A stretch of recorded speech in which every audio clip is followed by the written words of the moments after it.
I can still remember the first time that I heard this song, which is odd for me for some reason. I had a friend at the time that was a big Beatles fan, and I would often kind of have discussions, I guess you could say, with the person about whether or not the Beatles were any good. And I guess I was younger at the time. I thought that most of the Beatles stuff was like "Love Me Do" and "Yellow Submarine" and just kind of goofy garbage, really kind of crappy love songs, not deep love songs, but just kind of really shallow "Love Me Do" kind of idealistic love songs. And I can remember driving to this person's house and hearing on the radio this song, and I can remember where I was at the time, and it kind of hit me hard. And I thought to myself, "What a beautiful song! What a genius song! What a wonderful song of self-review." And at that point, then I realized that there was something perhaps a little bit more deep to the Beatles. So from that point in time on, I learned a little bit more about them and realized that there was, yes, quite a bit more to the Beatles. So, what is the point of this video? Well, I would like to run through a number of things. Basically, I want to pair the song, or the ideas of the song, with Kintsugi repair. So, let's discuss first a number of things that are kind of called out in the BBC Reel video that I will attach in the description. Essentially, what I want to do is kind of discuss some of the quotes in there, and I would like to discuss my thoughts on them, and then I'll finish up with my own takeaways from the repair that I've done on a couple of bowls, but I'll just show the latest one. And that'll be it. And I'm doing this now as well, it just kind of came to me, but also because it's around the time of Christmas. It's the end of the year, it's the end of a cycle, and it's the beginning of something new. And in a way, for me, that's kind of caught up in these two ideas. This beautiful song by the Beatles of self-review. I would say that the process of making a song like that is very similar to the process of Kintsugi repair. In other words, making art from your loss and developing it and developing yourself while healing at the same time and making yourself whole. And I'll discuss the song a little bit more thoroughly when I put together my Did Sid the Beatles, which I hope to make soon. So that'll be one portion of it, and then after that I would just like to finish up real quickly with the discussion of the repair itself. So things that I've learned with the Foodsafe hack that is posted by Alex. So I'll link that as well in the description. Those are the materials I'm using is from Alex's Foodsafe hack. So let's get to it then. What are some of the interesting quotes that are kind of called out in the BBC Reel video on the Japanese art of Kintsugi repair? So the first quote is that the person says that I think being damaged or broken is never a bad thing. And that's, I think, a wonderful idea. The idea, of course, that each of us eventually becomes broken or damaged in certain ways, whether that's physically or psychologically. The question is not whether that will happen, because it will inevitably happen. The question is, what will we do with it when it happens? A follow-up quote to that was that all of us develop scars throughout our lives. Of course, that's the process of living. The only way to never develop scars would be to, I suppose, live in a blank room and never come into contact with other people. What a miserable existence that would be. But to actually interact with society and live a life that develops scars during our lives, and how we choose to view the difficult history of ourselves is an important step, I think, for individuals, but also for groups of individuals, and also for nations as a whole. Our scars should never be hidden. Our scars and, I guess, imperfections should never be hidden. Imperfections can be the start of something new. How wonderful an idea that is that's presented there. I would just like to point out, of course, that there are warrior societies, warriors in history that used to decorate their bodies wherever they were injured. They would highlight them with ochre or other paints to show their experiences and perhaps to show that those wounds were healed and they had become better warriors. And in a way, no, that's a physical thing, and I guess you could say, whoever lives by the sword will be cut by the sword. But that inevitability of harm applies to every aspect of life, and of course, for many ancient groups of people, they made the connection between love and war, that those are both things that can badly damage people, and that if a person were to come through the other side and still find a way to heal themselves and be intact, it could be a very strengthening experience. So this, of course, shows that Kintsugi repair can be a very powerful metaphor for life, where nothing is ever truly broken, and it can be a powerful kind of a remembrance for us, or a lesson, I guess you should say, that we should view other things and other people as not being, and ourselves, of course, we're taught our whole lives to just kind of throw things away. A couple of quotes from that show, and the person says that they realized that I should cherish things more, and I couldn't throw them away even though they were broken, which is, I guess, it's a statement of wisdom that I wish more people would have about themselves, and I wish that more nations would have, and that more companies would have, about the individuals that make up a society, that we shouldn't just be throwing people away because they're broken, that they can be fixed and made much stronger than they were before. The person then also says, I think we live in a use and dispose era, but I hope to restore broken things and make them last for a long time.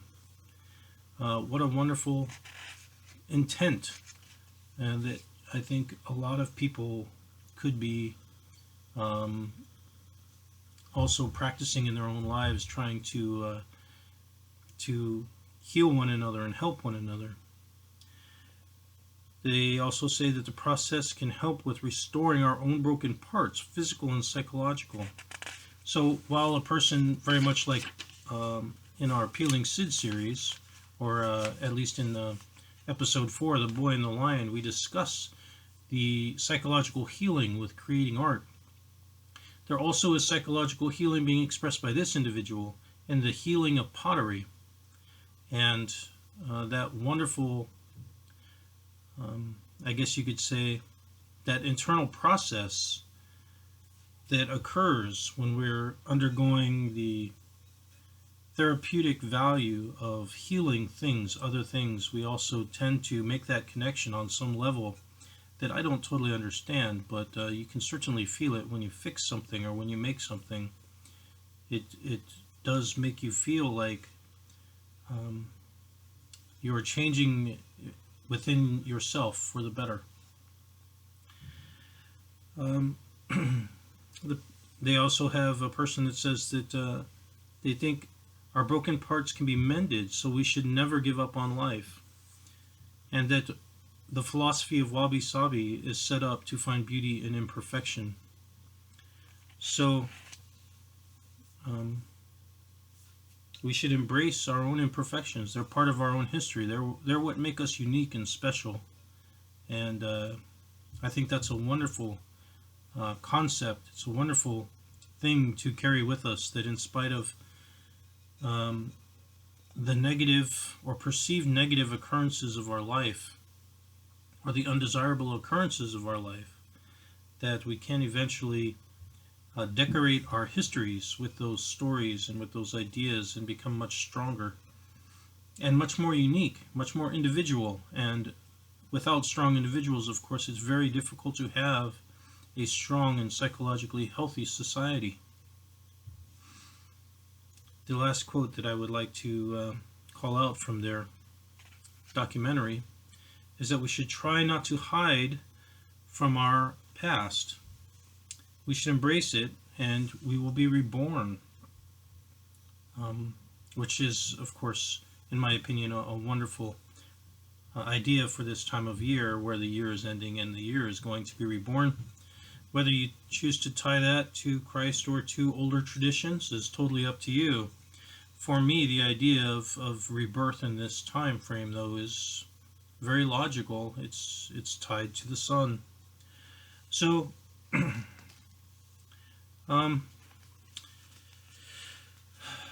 let's run through a few ideas. I guess I could say a few thoughts on the actual process itself for things that I've learned. The first is, if you're going to use the materials I use, I suggest that you let the epoxies, after you mix them, sit for about 15 to 20 minutes so they don't run really badly.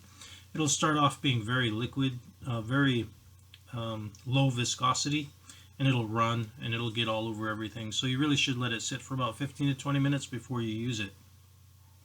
The second strange thought that I had is that you don't really repair anything.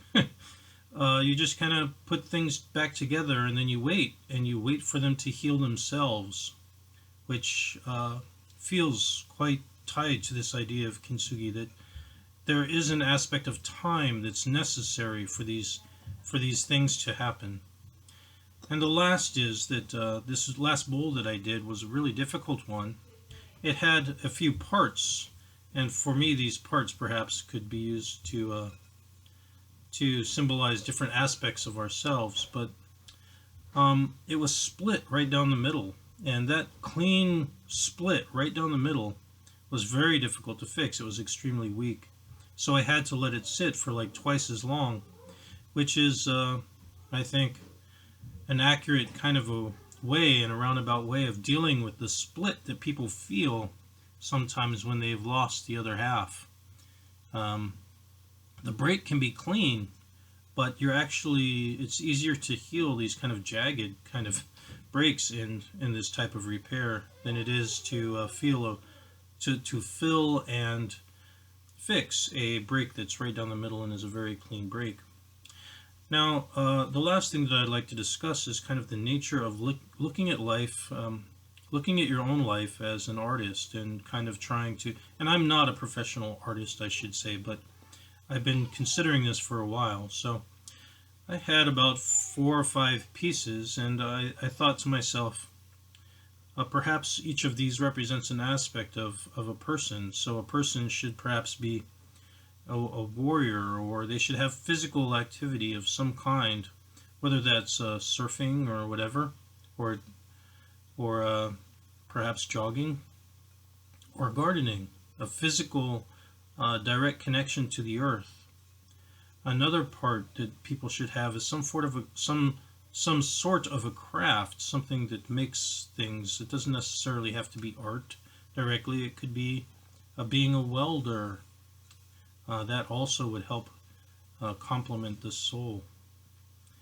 Another aspect would, of course, be that the person should be devoted to other people, and perhaps be devoted to relationships in a certain way, and cultivating those relationships however they choose to do so. And the last part is that they should study and work with some form of philosophy.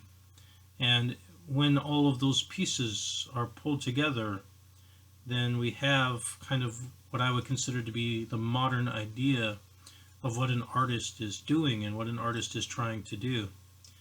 And perhaps one last part would be being perhaps spiritual in some way. However that spiritual aspect chooses to manifest or be explored is up to the individual. So ideally, I think the exercise itself and the pairing of these ideas is tied within the Kintsugi repair, but also within the song "You've Got to Hide Your Love Away," which is credited to John Lennon. And there are aspects to the song, of course, which make me think of his past and perhaps the loss of his own mother. However, I will go into a little bit of a breakdown on that here, among other songs in the next Did Sid show. So I hope you enjoyed this, and I suggest that you do give Kintsugi repair a chance if you like old pottery like I do, even if you just collect it, and eventually you will have some broken pottery, and you don't want to lose the bowls or the plates or whatever it is that you have, because each of them really is wonderful. And the truth is that some of my favorite pieces now are the ones that were broken that I've managed to fix. They're the most enjoyable and, I feel, the most beautiful pieces of ceramic that I own. That's all for now. I hope you enjoyed this episode, and I will talk to you later.